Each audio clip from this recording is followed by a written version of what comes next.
And what we're talking about here is the age of the earth.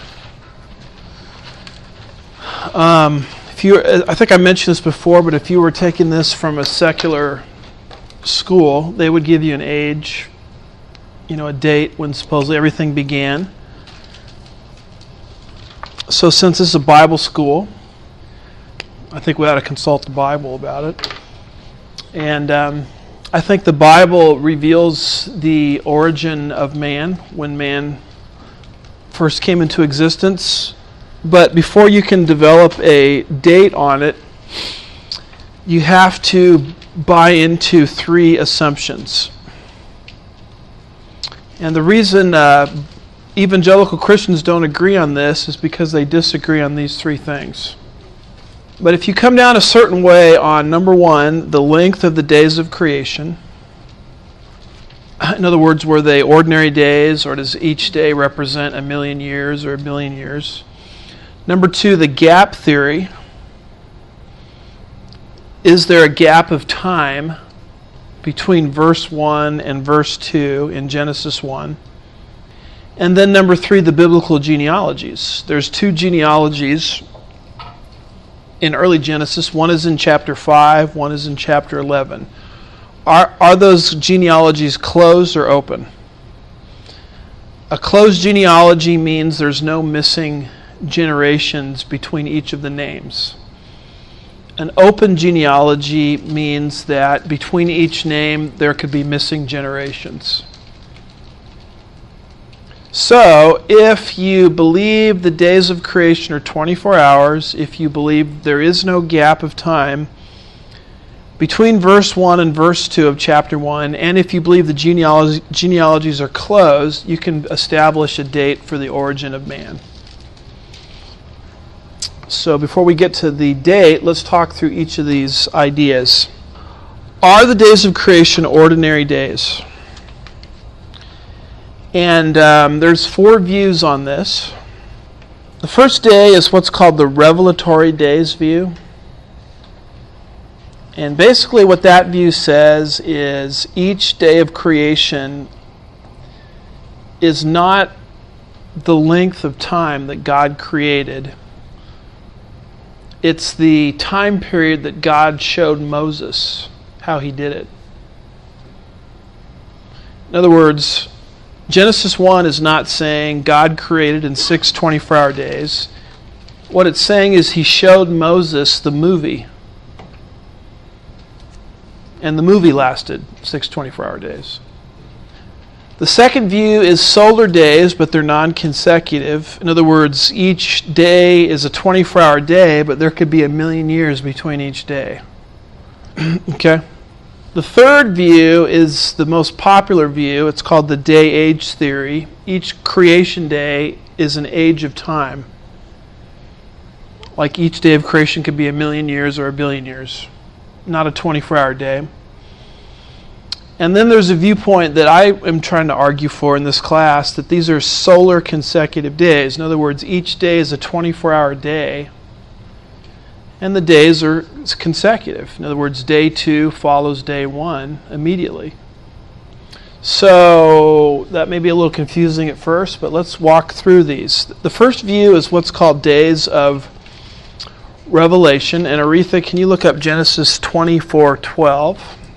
And Claudette, can you look up Exodus 20, verse 11? And Dorothy, can you look up Genesis 1, 26 and 27?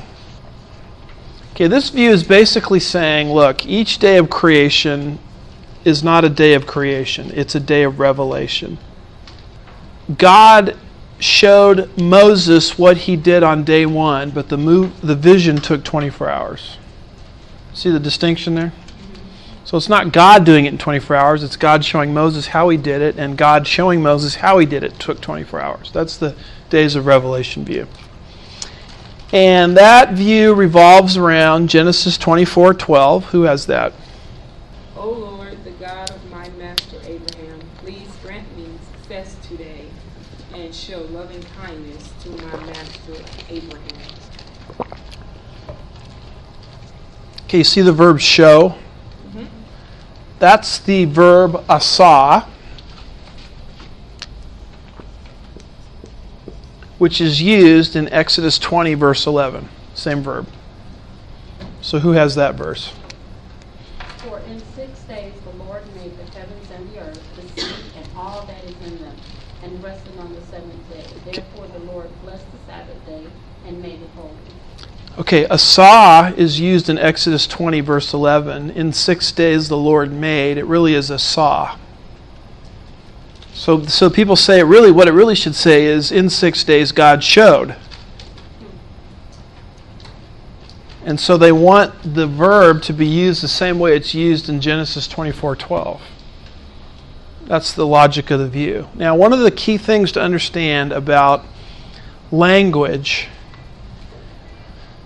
and if you learn this one thing here that I'm going to show you, it'll save you your whole life from errors, is words have meanings based on their, anybody know? Context. So what are the 3 rules of real estate, success in real estate? Location, location, location. The 3 rules of Bible interpretation are context, context, context. Words have meanings based on their context. So let me just throw a word up here, the word apple. What could that word mean? Fruit. Piece of fruit? What? Flavor. Like apple flavored gum or something like that. Okay. A man's apple. Yeah, something in your throat. Adam's apple. It could refer to a computer. It could refer to the pupil of your eye. Jeans. There's such thing as apple jeans? All right. And what city, yeah, let's throw the rotten apples out of here. New York is called the Big Apple. So you see, and there's probably others we could generate, but just this simple word has multiple meanings. So how do you know which meaning to use when you're talking about an apple? Context. The context. If we're talking about diet and proper eating habits, then we're probably talking about this. If we're talking about computer, how to turn on a computer or whatever, we're talking about apple in that sense. So the context tells you what word, which meaning to plug in. Now, James Barr, who is an individual who wrote a book called The Semantics of Languages, developed a phrase called illegitimate totality transfer. Yeah, ITT. And so illegitimate totality transfer is you take the meaning of the same word and you pour into that word a meaning that the context won't uphold. So, for example, if I'm talking about a computer and I read into that same word the meaning of fruit, when the context is talking about a computer, then I've just committed illegitimate totality transfer. See, theologians do this constantly, and you have to watch them very carefully, because they'll take a word and they'll throw into that word, same word by the way, a different meaning that is alien to the context. 5-point Calvinists do this. They believe Christ only died for the elect, not the world. We'll talk about that when we get to soteriology. And you say, well, what about John 3:16? For God so loved the world. That means everybody, doesn't it? That He gave His only begotten Son. And they'll say, oh, world means something limited over here in John 12, where it says, I think it's John 12, I want to say like verse 23, 24, where Jesus is riding into Jerusalem on a donkey. And it says, look, the whole world has gone after Him. Meaning not everybody on the planet, but a smaller group. And they'll say, look, world means something limited over here. And so they read that into John 3:16. When the context of John 3:16 doesn't support that meaning. But it's the same word, world or cosmos.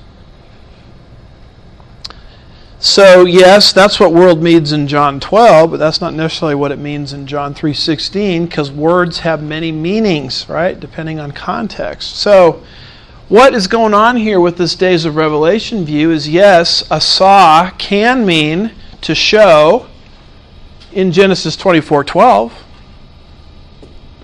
but that's not what it means in Exodus 20 verse 11. See that? See the sleight of hand? So who has Genesis 1:26 and 27? Clearly, asah can mean to create. It doesn't always have to mean to show, even though that's what it means here. Genesis 1:26 and 27. Who has that? And God said, "Let us make man in our image, according to our likeness, and let them rule over the fish of the sea, and over the birds of the sky, and over the cattle, and over all the earth, and over every creeping thing that creeps on the earth." God created man in his own image. In the image of God he created him, male and female he created them. Now in Genesis 1:26, the verb is asah, where it says make. Right, we all know the Bible wasn't written in English, right? The original language of the Old Testament is what? Hebrew. Genesis 1:27 uses the word bara. So asah and bara in context are both talking about the creation of man. So asah can mean create. So just because asah means to show in some totally different part of the Bible doesn't mean that's what it means in Genesis 1:26. So if I were to take the meaning of asah and develop it from a totally different context and then read that into Exodus 20:11, then I've committed which error hermeneutically? ITT, illegitimate totality transfer. So to believe the days of revelation view is to commit this interpretive error called illegitimate totality transfer. Yeah, Michael? Is that a problem you attribute to the language, or is it just something that theologians do to try and get their sermons to sound really good? Yeah. It's trying to make a point from the Bible. And we all want the Bible to agree with us, because then we have authority. But it's not understanding that words only have meanings based on their context. Words mean nothing unless you study the context that they're in. It's the context that they're in that gives them meaning. Now, this second view, solar non-consecutive. Yeah, I'm sorry, John. Since we don't know the language of the Greeks and the Hebrews, we're kind of in a danger of when we're just studying the Bible or listening to somebody else, of maybe not getting that word right. So when we're reading, should we start to tread carefully and maybe watch out on what passages like allegories or prophecies or what? I would start being wary when people start defining words by other contexts, because you know that there's a problem there, and you can commit that error whether you know Hebrew or not. Now the second view is solar non-consecutive days. In other words, each day is a 24-hour day, but there could be a lot of space of time in between each day. Now that doesn't work, does it? Because of the work week. God says work 6 days and rest on the seventh, as what? I did. So do you work all day Monday and then take 100 years off?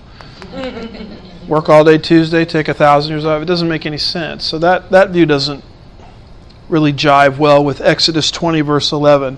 The view that everybody is rushing towards today is this view called the day-age theory. And the day-age theory is the idea that each day in Genesis 1 is an age. Now, these are some reasons why I think the days in Genesis 1 are 24-hour days. What does it say in each of these days? This was the first day. This was the second day. This was the third day. In other words, each day, and the Hebrew word for day is yom. each day has a numerical modifier attached to it.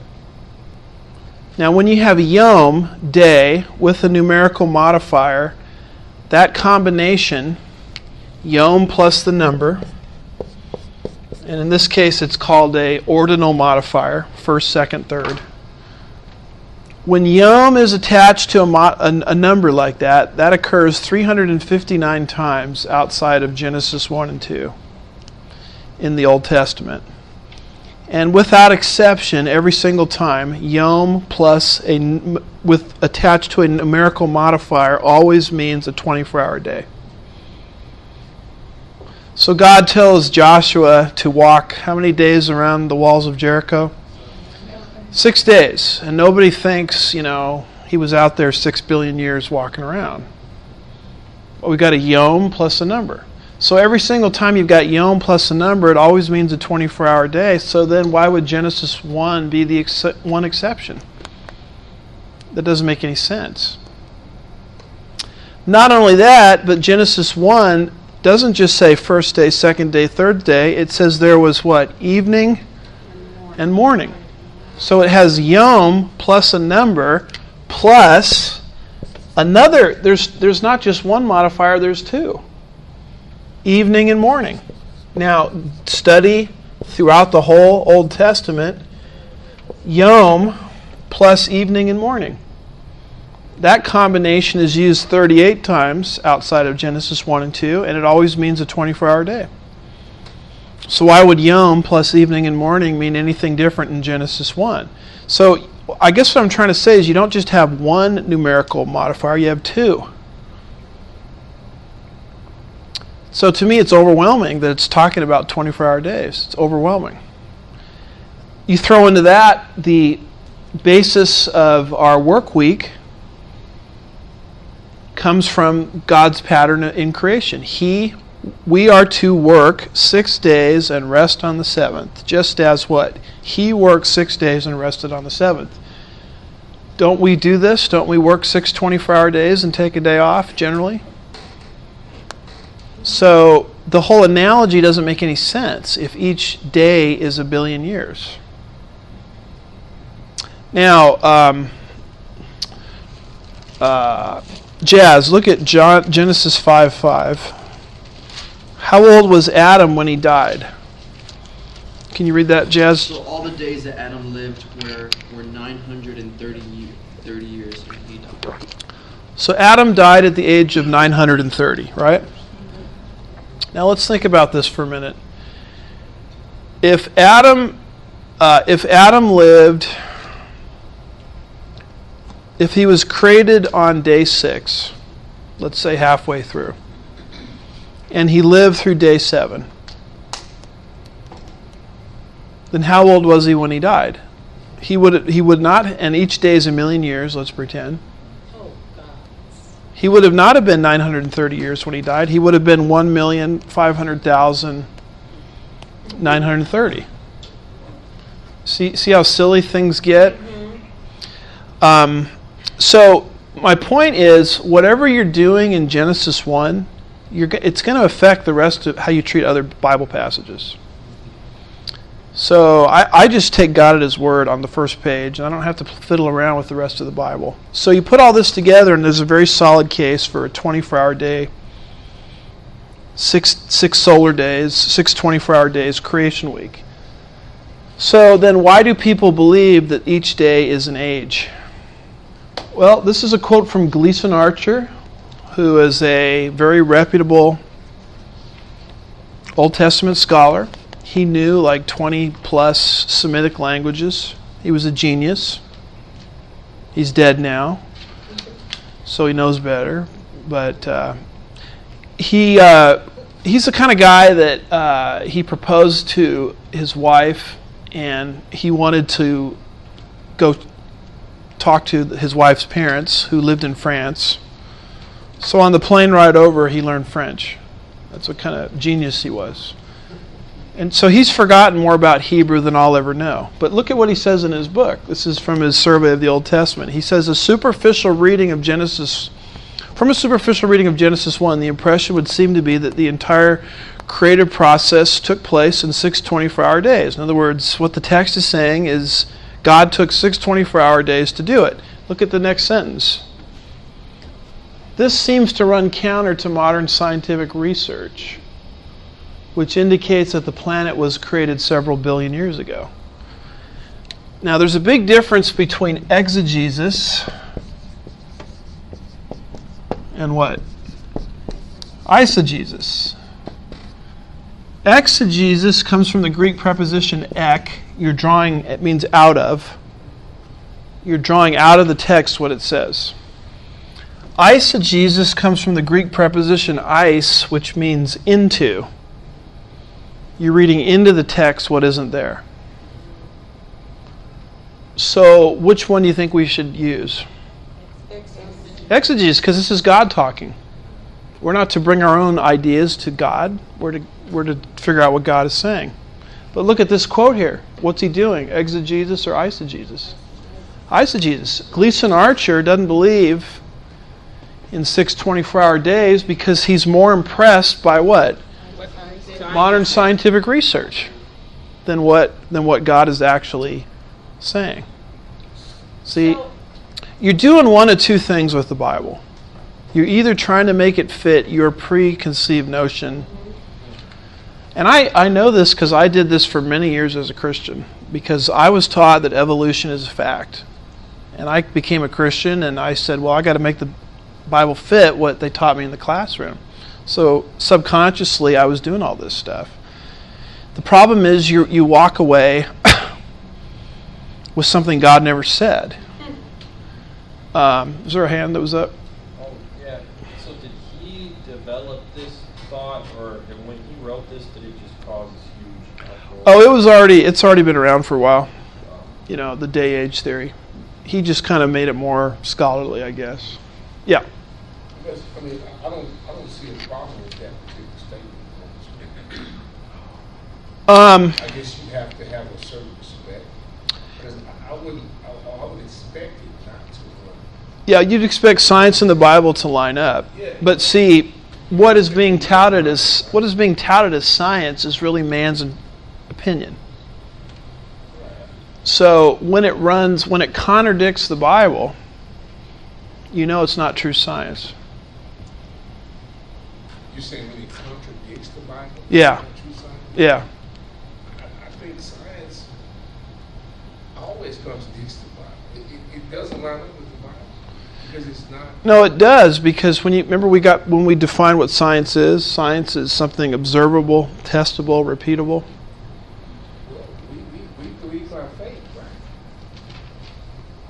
We believe by faith, but Like I'm saying, the greatest story in the Bible, it'll never line up with science. Because science. it will line up with true science. Well, okay, you're saying true science. True science. 24-hour day. Yeah. Okay, I see what you're saying. But it won't line up with man's. Pseudoscience. Remember, we said evolution has faith assumptions. Right. It won't line up with man trying to absolve himself of accountability. Okay, I don't know if that's a good point though. Now, here's the way they argue for the day-age theory. Stephanie, can you look at 2 Peter 3:8? And Abner, can you look at Genesis 2:4? 3 and 8. Yep. But do not let this one fact escape your notice, beloved, that with the Lord, one day is like 1,000 years, and 1,000 years like one day. So they say, look, a day can mean a long time, an age, in the Bible. And they'll quote Genesis 2:4, which is in our same context, and they'll say, look, this is the account of the heavens and the earth when they were created, in the day that the Lord God made earth and heaven. now their day, Yom, is talking about the whole week, not just one 24-hour day. But what's our rule?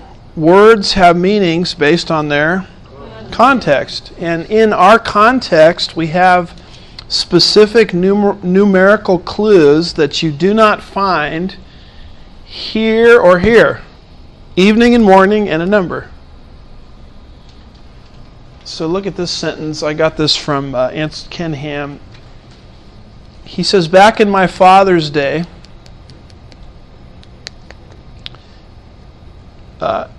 it took 10 days to drive across the Australian outback during the day. So how many uses of the word day are there? 3, but they all mean different things, don't they? Back in my father's day, what is that talking about? A literal 24-hour day? No, that's an age. Yeah, generation. Now, then it says it took 10 days. Now, what is that talking about? A literal period of time because of the number. Then it says it took 10 days to drive across the Australian outback during the day. Now, day there refers to just the sunlight portion of a 24-hour day. So how do you know, you're reading this, how do you know which definition to pour into the word day? Context tells you. So what I'm trying to say is in Genesis 1, you got a specific context going on here. You've got the modifier of a number. You've got the phrase evening and morning. And you don't find that in other references today outside of Genesis 1. I totally admit that day elsewhere in the Bible can mean an age, but that's not what it means in Genesis 1. Or else you're committing which hermeneutical error? Jesus and ITT, yeah, illegitimate totality transfer. So, and by the way, if Moses wanted to say ages, there were a lot easier ways to do that. He could have used the word olam. Yeah, there are other words that he could have used, lots of them. He could have said olam, which can mean many times a long but definite period of time, like an age, like an ice age. He could have attached the adjective long to the word day, indicating these aren't 24-hour days. These are all the words he could have used here on this slide. But he didn't do that. He said yom plus a number plus the phrase evening and morning. So you put all the data together, and I think each day of creation was a 24-hour day. So far, so good. So that's issue number 1. Second issue. Let's all look at Genesis 1 and 2. Is there a gap of time in between verse 1 of verse 2 of Genesis between those two verses? Christine, can you look at Matthew 19:4? And John, can you look at Romans 5:12? And Vladimir, can you look at Romans 8:19 through 22? And Dorothy, can you look at Isaiah 34:11? Rob, Yeah.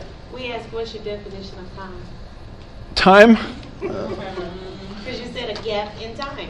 Oh, could be a million years, billion years. Let's see. Who did I forget there? Dorothy, Aretha,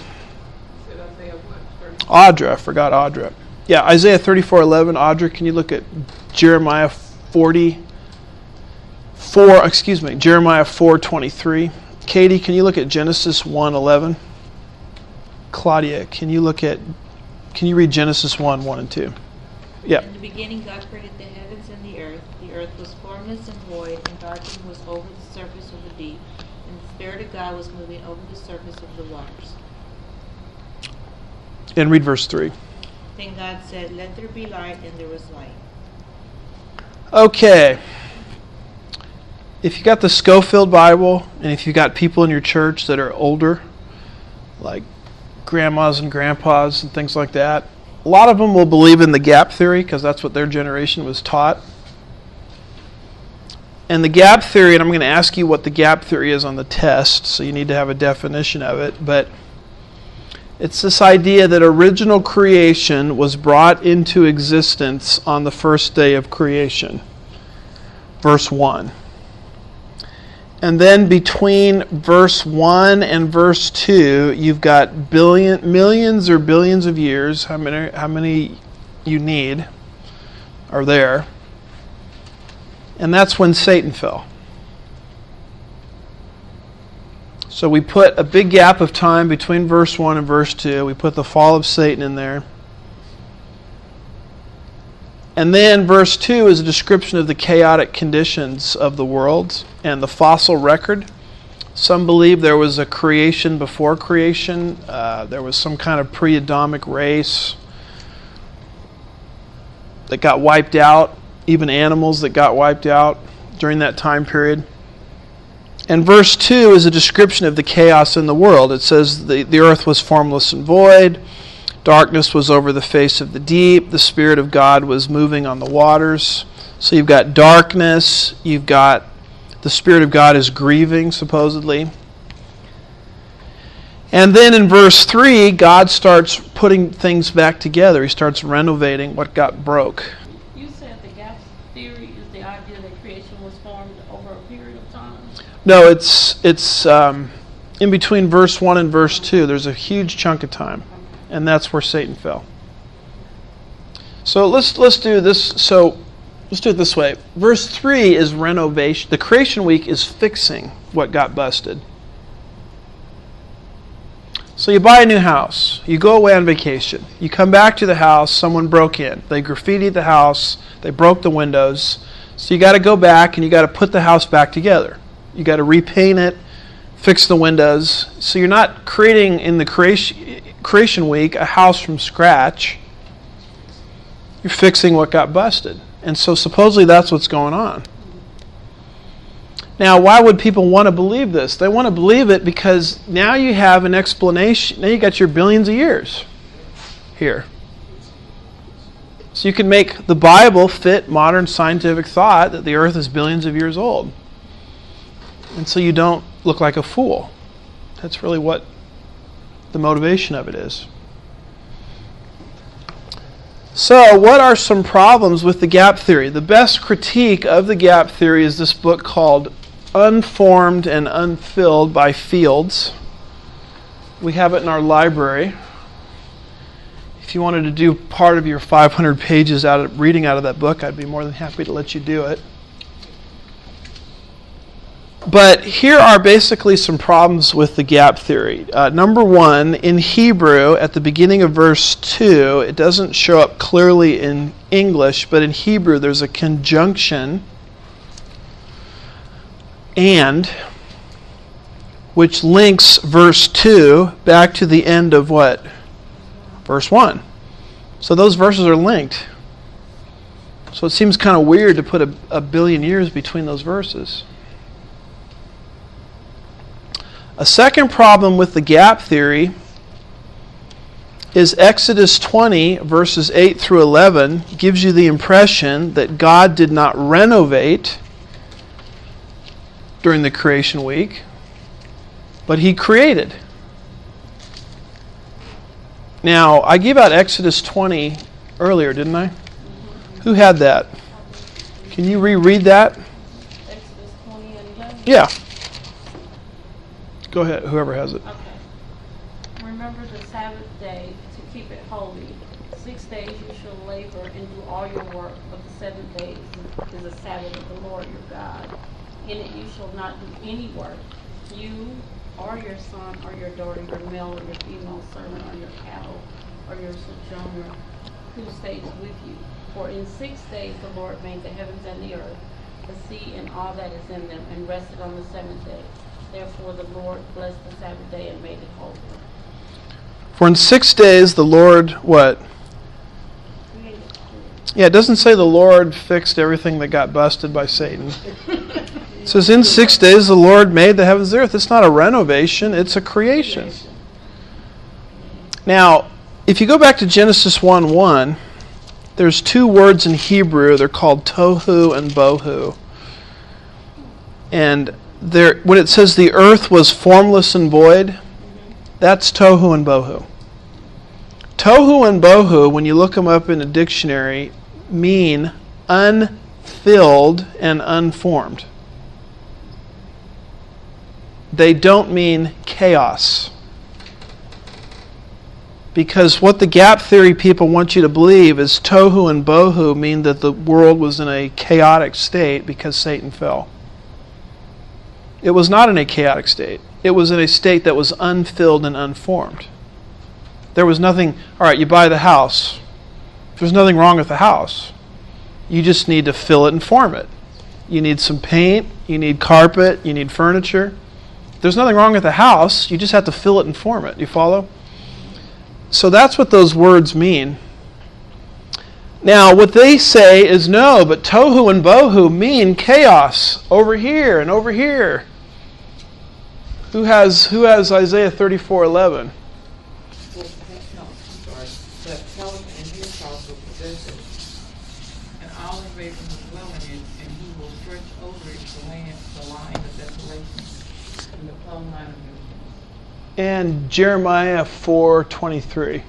I beheld the earth, and lo, it was without form and void, and the heavens, and they had no light.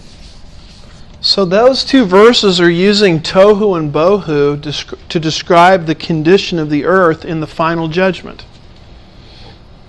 Yes, they do mean chaos in those passages. But is that what they mean in Genesis 1? No. Because in Genesis 1, there's no fall yet. Man hadn't fallen. Man doesn't even exist, let alone fallen. So to develop the meaning of tohu and bohu from judgment passages and to read that back into Genesis 1 verse 2 is which hermeneutical error? ITT, illegitimate totality transfer. So you have to rely on illegitimate totality transfer to get this to work. Another Now, this sounds like all like some kind of allegorical interpretation, and that's pretty popular with Catholics. Yep. And the whole idea that Satan fell somewhere later instead of towards the beginning. I heard we have a resident Catholic at CBS, I won't name, but he said something in one of the classes like, well, I believe Satan fell much later. It seems to me the only way you could make that work is somehow. Yeah, I'll talk about when I think Satan fell in just a second. But who has Genesis 1:31? God saw all that he had made, and behold, it was very good. Now that's looking back on everything God did, going all the way back to Genesis 1:1. And it doesn't just say it was good, it says it was what? Very good. Very good. And in fact, after each creation day, God said it was good. Day 1 it's good. Day 2 it's good. Day 3 it's good. Day 4 it's good. Day 5 it's good. Day 6 it's good. Then God says, heck, it's all very good. And now, if it's all good, how can it be fixing up what Satan wrecked? See? Why would he tear it up again with Noah also? Beg pardon? Why would he tear it up again with Noah also? With what also? With the flood. Oh, yeah. Yeah, the real judgment that created the fossil record is not Satan's fall between verse 1 and verse 2. It's the flood. That's the judgment. Another problem with the gap theory is Scripture traces all chaos into the world from who? Adam's sin. Not some fall of Satan that happened before Adam. Adam is given authority over the world. When he fell, that's when chaos came in. There's no chaos or sin beforehand. Who has Romans 5:12? Therefore, just as through one man's sin entered into the world, and death through sin, and so death spread to all men, because all sin. So death comes into the world through whose sin? Adam. It spreads to all of us because of Adam's sin. You don't have death in the fossil record and things like that before Adam fell. Who has Romans 8:19 through 22? We saw this earlier today, but For the anxious longing of the creation waits eagerly for the revealing of the sons of God. creation is subjected to futility, not willingly, but because of him who subjected it, in the hope that the creation itself also will be set free from its slavery to corruption into the freedom of the glory of the children of God. For we know that the whole creation groans and suffers the pangs of childbirth together until now. See, biblically, the creation is groaning, that personification of groaning, because of the one who subjected it. Who's the one? Adam. So, Scripture traces all chaos from Adam's sin and not before Adam's sin. Let me just jump down to the bottom one before I do the second to the last one. When did man exist?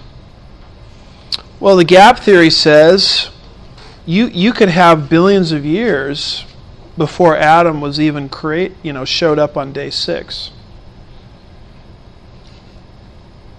So you could have the original creation, the fall of Satan, a billion years pass, God starts to fix what got busted, and then finally on day 6, man shows up. So you can have most of the earth's history already transpiring before Adam ever shows up. But what does your Bible say? Who has Matthew 19, verse 4? When were Adam and Eve created? From the beginning. They were right there when it all started. So 5 24-hour days pass, and pow, Adam's there on day 6. Now, this second to last one, and these are all just basic problems with the gap theory that you can read about in this book. This book goes into far more detail. It was part of his doctoral dissertation in 1976 that he did under John Whitcomb at Grace Theological Seminary in Winona Lake, Indiana. But this book clearly shows when the gap theory showed up in church history. Nobody ever believed in the gap theory until the 19th century. So what happened in the 19th century that made everybody want to believe the gap theory? Charles Darwin wrote a book called, what's Darwin's book? Origin of the Species. And there's a subtitle that I won't talk about now because I make a big deal about it later. It was published in 1859. So Darwin came along and said this earth is old. Because for evolution to work, you need the Holy Trinity, which is what? Time plus randomness plus matter. You have to have time. Evolutionists need time, or their theory doesn't work. So the whole scientific community was saying the earth is old. So what did the Christian community do? The Christian community said, oh my gosh, we've got to rewrite the Bible to make it fit. Because we don't want to end up looking like a bunch of dum-dums and a bunch of flat earthers. So they developed what was called the accommodation strategy, which was the evangelical strategy that was used to harmonize the Bible with what the scientific establishment was saying. You see, we're not the first generation that's faced this problem. It was W.H. Green at Princeton, I think it was, who got real nervous, and he said, we've got to do something. And so he started to stretch the genealogies out. I'll talk about that in a second. But they came up with the gap theory. Because if you believe that there's a gap of time between verse 1 and verse 2, you can put all your old earth cosmology and fossil record into that gap. So no one ever believed in the gap theory until Darwin put the pressure on the church. So was the church doing exegesis or eisegesis at that point? Exegesis. So the accommodation theory is to rewrite the Bible to make it keep up with science. There's two problems with that. Number one, you're not doing exegesis, and number two, you've attached the Bible to a moving target. because the scientists are always changing their views, aren't they? From one generation to the next. Now they're telling us the earth is so old that this doesn't work anymore. We've got to go with the day-age theory to make it all work. So that in the late 19th century was what the church was using. Now, there was a very influential book written called The Genesis Flood. And the co-authors were John Whitcomb, the Hebrew scholar, PhD in Hebrew, and Henry Morris, the scientist, PhD, I think, in hydraulics engineering. He got his PhD right out here at Rice University and became the department chair of hydraulics engineering at Virginia Polytechnic, if I remember right.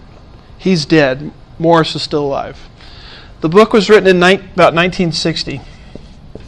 And the moment they published that book is the moment they reversed the evangelical strategy for dealing with this problem of the Bible versus the age of the earth. And they said, you know what? We're not going to rewrite the Bible to keep up with science. We're going to go out and challenge what? We're not going to put the Bible on trial. We're going to put who on trial? Darwin. We're going to put him on trial. So they started to write books about how there's scientific evidence that the world was actually under a flood at one time. That's why it's called the Genesis flood. There's scientific evidence that carbon-14 dating may not be accurate. There's scientific evidence that the missing link is still missing. See what I'm saying? And so they're no longer rewriting the Bible to keep up with science, which is what the church was doing before this book was published.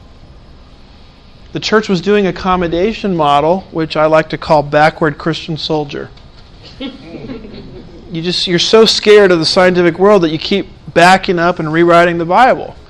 And Morris and Whitcomb show that that's a losing approach. We're going to go out and we're going to challenge science, and we're going to show that the biblical text is right. The earth is young. The world was underwater at one time, and all that kind of stuff. So, you have a choice you have to make in your life and your ministry when it comes to this issue. You've got to pick which side of the ledger you're on. There are Christian ministries that are doing the accommodation model. Dr. Hugh Ross of Reasons to Believe is largely stuck in the accommodation model. Other ministries like the Institute for Creation Research, Answers in Genesis, are following the approach given in the Whitcomb Morris book, The Genesis Flood, which is the biblical presupposition model. In other words, you assume that the Bible is true and you hold secular thought hostage to the Bible rather than rewriting the Bible to keep up with secular thought. So it doesn't matter how articulate people sound, how good they sound, how many degrees they have after their name. They're doing one of two things with the Word of God. They're either accommodating it to the thought of the age, which, by the way, Paul says in Colossians, don't do. Doesn't he say don't be held captive by philosophies of men? You're either doing that old approach or you're doing the new approach. And me and my house, we use this approach. But you got to figure out where you are on it. Why do you think it took till 1960? Get up and do what Paul said. I mean, that's Yeah. Part of it is you got to understand both of these guys came from outside Christian schools. The Christian schools had all gone down the road of accommodation. So because they came from outside Christian academia, they saw it more clearly. But it just shows you how skillful Satan is in moving us away from truth. Yeah. This kind of reminds me of a particular popular preacher that was on Larry King. He did the exact same thing. Yeah. The exact same thing. Yeah, if it's the interview I'm thinking of, Larry King is correcting this guy. Yeah, exactly. Thank you. Yeah. Oh my God. All right, so what's the correct view? The correct view, I think, on Genesis 1 and 3 is the original creation view. And this view says God's original creation was brought into existence on the first day. That's what's described in verse 1. Verse 2 is a description of creation, not in its chaotic state because of Satan's fall, but rather it's a description of original creation in its unfilled and unformed state. That's what tohu and bohu mean in that context. And that unformed and unfilled state is described through the use of three circumstantial participles. It says there in verse 2, formless and void, darkness is over the surface of the deep, and the Spirit of God was moving on the waters. It doesn't say it was grieved or brooding, but just moving. So you bought the house. There's nothing wrong with the house. You just got to fill it and form it. That's all. And so verse 2 is describing creation in its unfilled and unformed state. It's like this. There's a piece of clay on a potter's wheel. Now that lump of clay has to be fashioned a certain way. You're going to make a plate out of it, a cup, a vase, what? And so verses 3 through 31 is the filling and forming process. So God fills and He forms. So on day 1, days 1, 2, and 3, He forms. And on days 4, 5, and 6, He fills. Day 1, light. Now let's fill out the details. Let's put luminaries in the stars and the sun in day 4. Day 2, water and sky. He forms. Day 5, He fills it. In the water, He puts the sea animals. In the sky, He puts the birds. See that? Day 3, land and vegetation. So He forms, and now on day 6, He fills. He puts on the land animals and man. And so that's all tohu and bohu means. It's shaping and populating. He shapes days 1, 2, and 3. He populates days 4, 5, and 6. He forms days 1, 2, and 3. He fills days 4, 5, and 6. That's all tohu and bohu means. Unfilled and unformed. It's got nothing to do with chaos in the world because of Satan's fall. So, is there a gap of time between verse 1 and verse 2? No, there's not. Now, one other issue we have to figure out before we can... Any questions on the gap theory? One other issue to figure out is the genealogies. There's 2 genealogies. There's a genealogy in Genesis 5, which links Adam to Noah. There's another genealogy in Genesis 11, which links Shem. Who's Shem? Noah's son. To Terah. Who's Terah? Abraham's daddy. Abraham's father. And we know that Abraham lived in 2000 BC. That's beyond dispute. In fact, Joyce, can you look up 1 Kings 6:1? And Michelle, can you look up Exodus 12:40? And Joyce, go ahead and read that. 1 Kings 6:1.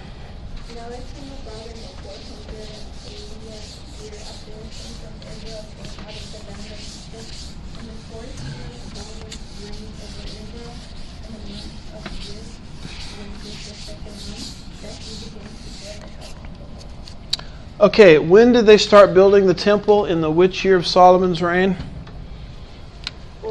Fourth year of his reign. Now, everybody, because of archaeological evidence and the way that Solomon's enemies are described, everybody believes that Solomon reigned from about 971 to 931 BC. And it says he started building the temple in the 4th year of his reign, which would be 966. And then what does that same verse indicate? Something happened 480 years before that. Did you catch what it was?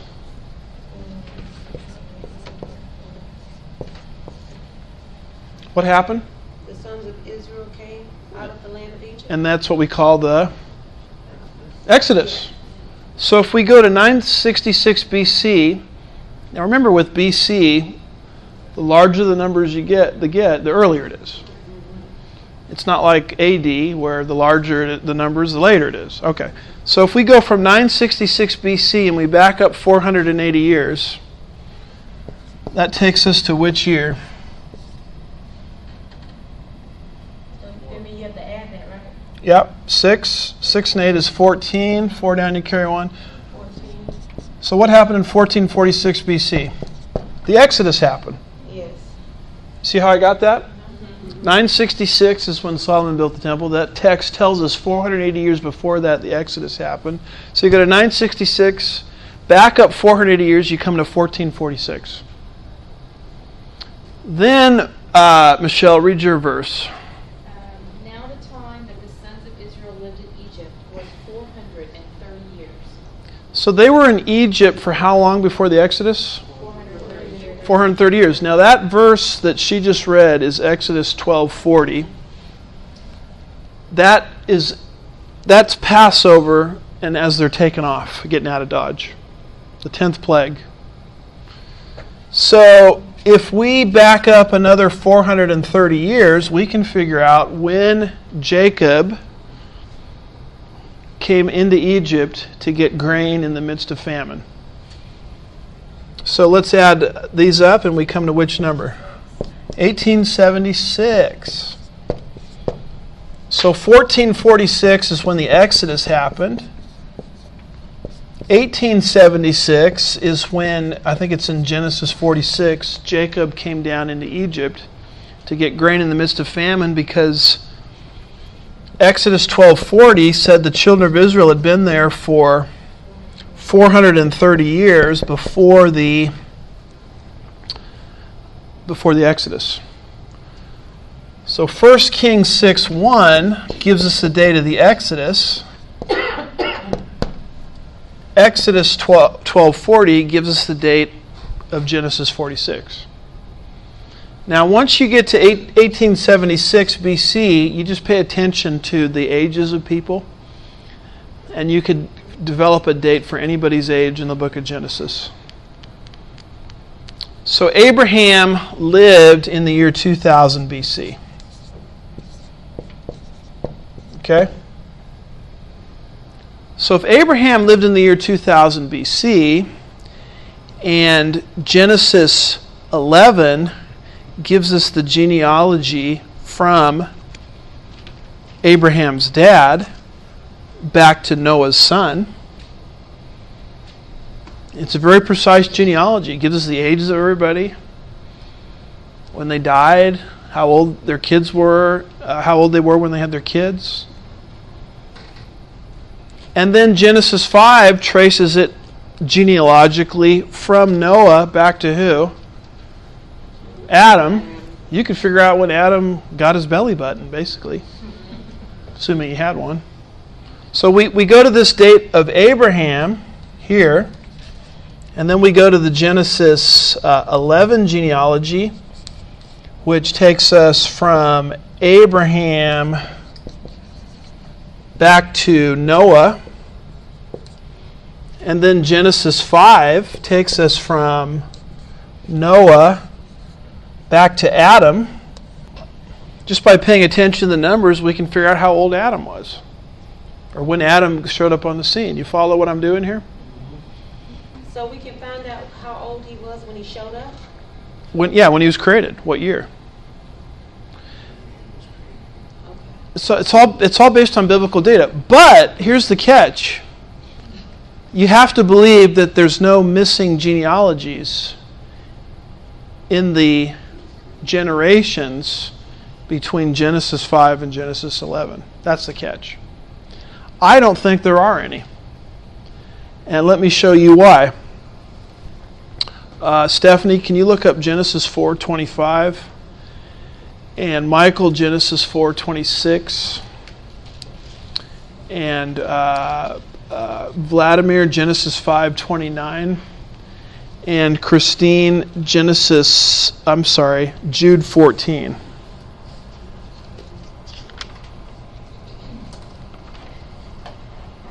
Genesis 4:25, and Adam had relations with his wife again, and she gave birth to a son and named him Seth. For she said, God has appointed me another offspring in place of Abel, for Cain killed him. All right, look at all these names in the genealogy of Genesis 5. We have Adam, Seth, Enosh, this is all in Genesis 5. Kenan, Methuselah. My 6-year-old knows how old Methuselah was when he died, because we go over it every night. 969 years. Actually, I'm sorry. I gave you the Methuselah wrong. There's another name before Methuselah. There is Mahalalel. Then there is Jared. Then there is Enoch, and you know about Enoch because he was raptured to heaven. Then there's Methuselah, who was 969 years at his death. Then there's a guy named Lamech. And then there's a guy named Noah. Now, here's the deal. Are there a bunch of missing generations between these names? Because people say you can't calculate the age of the earth from the genealogy in Genesis 11 and Genesis 5 because of missing names, missing generations. I mean, how do you know there's not a bunch of missing people between Kenan and Mahalalel? All right, now who has Genesis 4:25? Reread that. Adam had relation with his wife again, and she gave birth to a son and named him Seth. For she said, God has appointed me another offspring in place of Abel, for Cain killed him. All right, Adam and Eve have a kid named Seth. Is there missing generations between Adam and Seth? No generations, just people. There's no missing generations because who named Seth? Adam. Adam did. Now, don't parents typically name their own kids? I mean, usually it's not the grandparents or great-grandparents that name kids. It's the parents that name kids. So we don't have missing generations between Adam and Seth. All right, who has Genesis 4:26? It says, to Seth also was born. To Seth also a son was born, and he called his name Enosh. Is there missing generations between Seth and Enosh? No. No, because Seth named Enosh. All right, who has Genesis 5:29?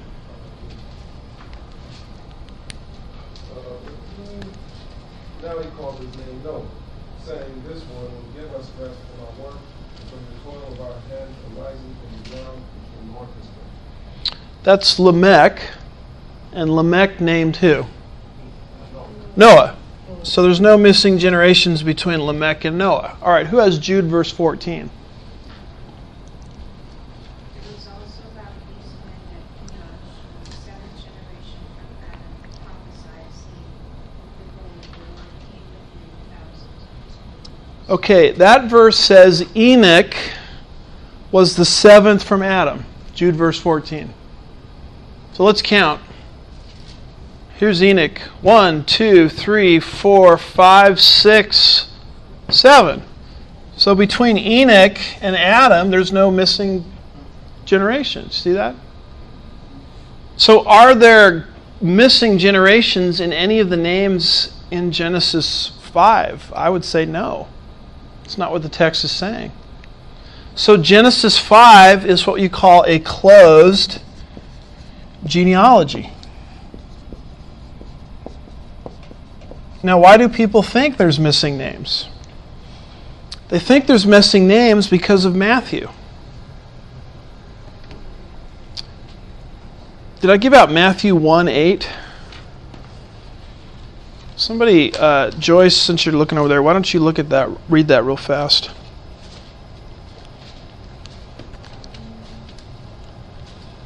Actually, the father of Joram, and Joram the father of Uzziah. All right. In between those names in Matthew 1:8, it says Asa was the father of Jehoshaphat. Jehoshaphat was the father of Joram. Joram was the father of Uzziah. Now, if you read Chronicles, you'll see there's a bunch of missing names there between those names. So people say, oh, there's missing names in the genealogy of Matthew 1, so therefore there's got to be missing names in the genealogy of Genesis 5. That's the logic. To me, that's comparing apples and oranges, because Matthew is doing something totally different than the Genesis 5 and Genesis 11 genealogies are doing. Matthew is summing up a larger portion of history. So he's got to leave names out. If he didn't leave names out, Matthew would read like Chronicles. You ever read through Chronicles? You're on your one-year Bible reading program. You get to 1 Chronicles chapters 1 through 9. I don't mean to sound disrespectful to the Word of God, but it's the most boring. The only interesting thing about it is that Jabez thing that everybody made a big deal about a few years ago. But other than that, it's just boring. That's how Matthew 1 would read. But you see, Genesis 5 and Genesis 11 are summing up a smaller section of history. Matthew's got to sum up the whole Old Testament era. But that's not what's going on in Genesis 5 and Genesis 11. Furthermore, in Genesis 5 and Genesis 11, the age of the father is given at the time the son is born. It's very specific numerically. You don't have anything going on like that in Matthew 1. Furthermore, Joyce, read Matthew chapter 1, verse 17. So all the generations from Abraham to David are 14 generations. From David to the deportation to Babylon, 14 generations. And from the deportation to Babylon to the Messiah, 14 generations. So there's 14 generations from Abraham to David, from David to the Babylonian captivity, from the Babylonian captivity to Jesus. Now, there really aren't 14 generations between each of those events. Why does he pick 14 of each group? 14 generations from Abraham to David, 14 generations from David to the Babylonian captivity, 14 generations from the Babylonian captivity to Jesus Christ. Why does he pick 14? Because it's a memory device. He says, I'm not going to tell you every little nook and cranny of what happened. I'm just going to sum it up. And I'm going to pick 14. Now somebody tell me why the number 14 is so significant. It is significant because in Hebrew and Greek, every letter has a number to it. Something called gematria. So you could take anybody's name in Hebrew or Greek, attach the right number to the right letter, add up the numbers, and get a sum. So when John says there's coming a man on the scene, he's going to have the number 666. What he's saying is, whoever that man is, we don't know who it is, you're going to be able to take his name, put it in Greek, attach the right number to each letter, add up the numbers, and the total of his name is going to be 666. I got worried one night. I woke up in the middle of the night and I thought, how do I know I'm not the Antichrist? So I spelled out my name in Greek, attached the right number, Unfortunately, it wasn't 666. It was something else. So I was able to go back to sleep that night. Did anybody else's thing? Yeah, you did. But, and this is why we don't know who the Antichrist is until he shows up, you see? Because once he shows, the people on the earth will know exactly who he is, because they'll be able to take his name, add him up, and get 666. Now, guess what the number David is? 14. When you take David's name in Hebrew, spell it out, attach the right number to each letter, and add it up, it spells out 14. Jesus is the inheritor of whose throne?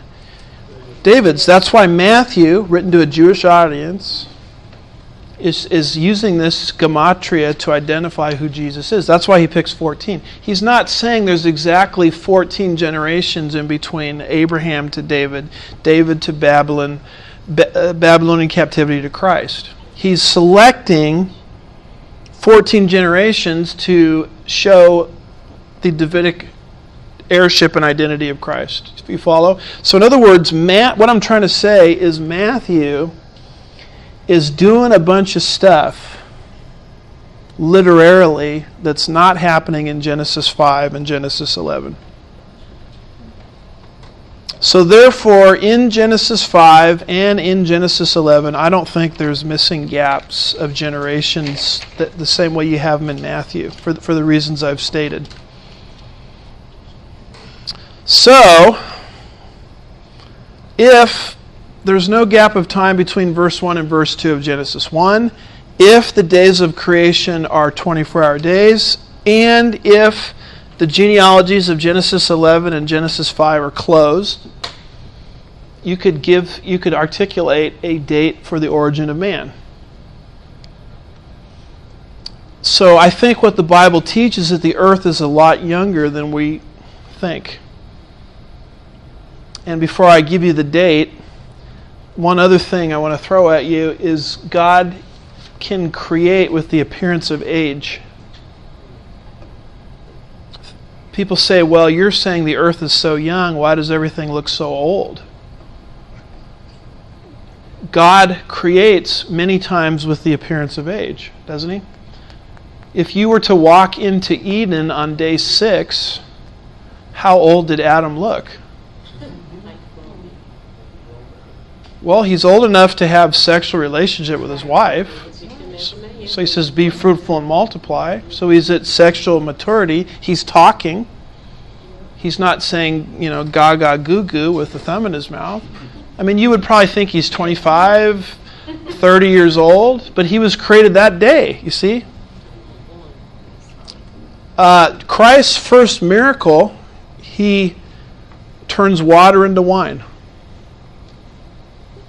Now, what does that commercial say? We won't serve any wine before it's time because it has to go through a fermentation process. How long does it take wine to ferment? I mean, a long time. But Jesus said it's ready right now because he sped up the